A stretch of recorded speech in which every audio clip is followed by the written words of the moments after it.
बिल्कुल साथियों, अभी जो यूजीसी 2026 छात्रों में भेदभाव को लेकर, संशोधन को लेकर जो नए कानून लाए गए हैं, इनका जो बहुत अंध रूप से समर्थन कर रहे हैं, तो साथियों आप सभी को बता दूं कि बहुत से लोगों की अब दिल की वो बात निकल के नफरत सामने आ गई है, जो हमारे सामान्य वर्ग के लोगों के खिलाफ है, जो हमारे स्वर्ण वर्ग के लोगों के खिलाफ है।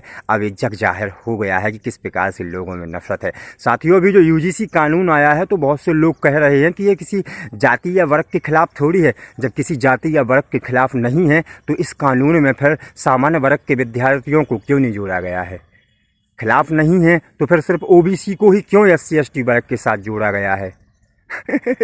और साथियों, बहुत से लोग अब आजकल उल्टी सीधे को तर्क दे रहे हैं। मतलब जो लोग किसान आंदोलन और 370 सीए इनके लिए विरोध करते थे, नाचते थे रोडों पर, आज वो यूजीसी कानून को देश हित का कानून बता रहे हैं और ऐसे ऐसे कुतर्क रख रहे हैं कि जो चोरी, अत्याचार, जो भेदभाव नहीं करता, तो उन्हें इन चीज़ों का कैसा डर, उन्हें इन कानूनों से क्या लेना देना।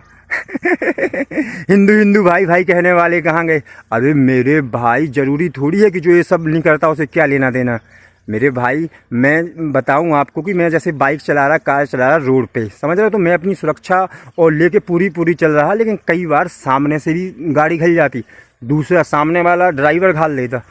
पीछे मेरी पटरी पे मेरे साथ घटना हुई। मैं पटरी पे खड़ा था, रोड की साइड में पटरी पे बाइक से अपनी, पीछे से आके एक ने घाल ली। तो मैं तो नहीं घाल रहा था ना, लेकिन घटना हुई ना। तो क्या सावधानी और सतर्कता ना बरतें? क्या गारंटी है कि इसमें झूठा किसी को नहीं फंसाया जाएगा?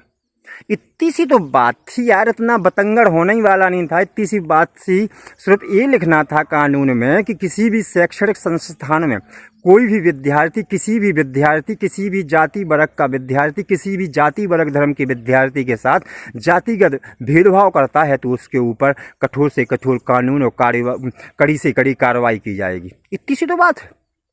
वही एक शिक्षक हम सभी को पढ़ाएगा, उसी एक क्लास में हम सभी बैठकर पढ़ेंगे, एक मेस में हम लोग खाएंगे, एक रूम में हम लोग लेटेंगे, हॉस्टल में रहेंगे साथ में, लेकिन हमें ही भेदभाव, छात्रों में ही भेदभाव। बस इतनी सी तो लाइन लिखनी थी इसमें। ये अलग करने की किसी को क्या आवश्यकता थी? और एससी एसटी वर्ग वाले मेरे भाई तो वो फालतू में खुशियाँ मना रहे हैं भाई। ओबीसी वर्ग को डाल दिया यूजीसी में। आने वाले टाइम में जो एससी एसटी एक्ट है ना, उसमें भी अब वो बनेगा ओबीसी एससी एसटी एक्ट। समझ रहे? मतलब फिर तो भाई किसने किया शोषण? आपका खुला ही तो कर दिया आपने कि भाई आपका शोषण नहीं किया, सिर्फ सामान्य वर्ग के लोगों ने। ये भेदभाव, मतलब जो कह रहे हैं कि भेदभाव मिटाने के लिए कानून लाए, उस कानून में ही भेदभाव आप तो लेके आ गए भाई। और जो ये कहते हैं ना कि हिंदू हिंदू भाई भाई, जब भाई मैं कहता हूँ हिंदू हिंदू भाई भाई, तो भाई जब मैं स्वयं ही कह रहा हूँ कि सभी वर्ग के मेरे भाई भाई हैं, तो फिर भाई की बात का क्या बुरा? और आप मुझसे कहे तो मैं भी नहीं बुरा मानूंगा। अब इनके लिए क्या कानून बनाएंगे हमारे घर में, अगर कोई बातचीत, हमारे विचार थोड़ी बहुत इधर उधर हुए तो? समझना पड़ेगा साथियों। आप सभी को बता दूं कि कोई भाजपा सरकार से नहीं हिंदुत्व है। भाजपा सरकार आज है, कल नहीं भी रहेगी, और थी भी और नहीं भी थी, लेकिन सनातन और हिंदुत्व हमेशा था, है और रहेगा।